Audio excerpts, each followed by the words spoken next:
Hey everybody, Malice here with another video, the first in a few videos maybe covering the previews of the Death Guard Codex that are going live via the Warhammer community website.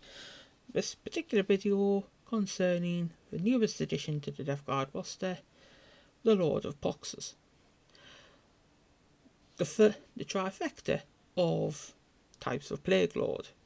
So let's get into what we have with this hombre, shall we?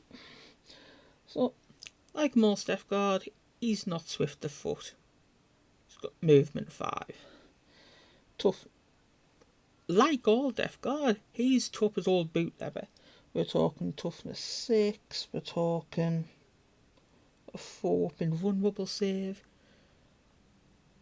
Unlike his other Plague Lord brethren, he just has regular power armour as opposed to Terminator armour.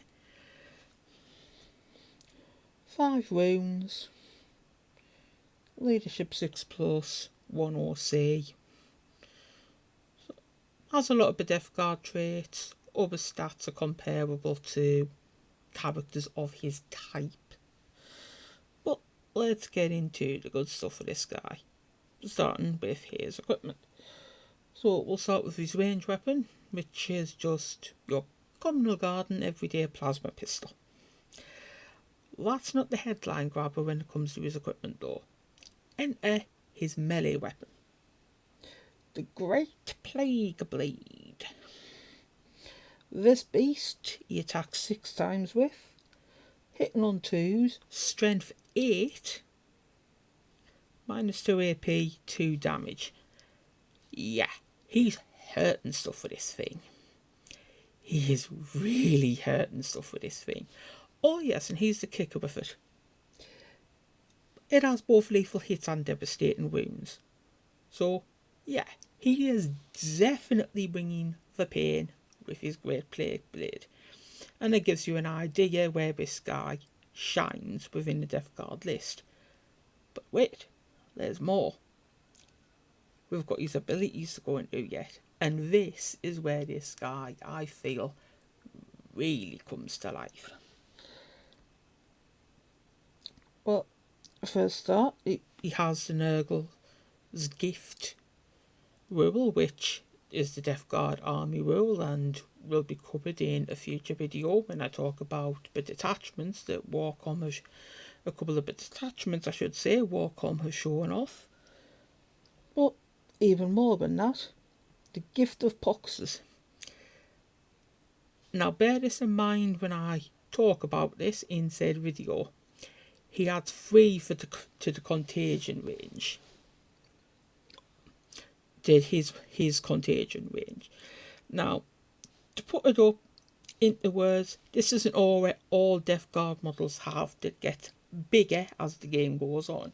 So it starts at 3 inches and that goes to 6 and maxes out at 9.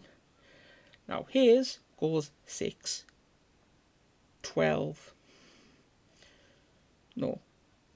His will go 6, 9, 12. And with what these poxes can do, very tasty.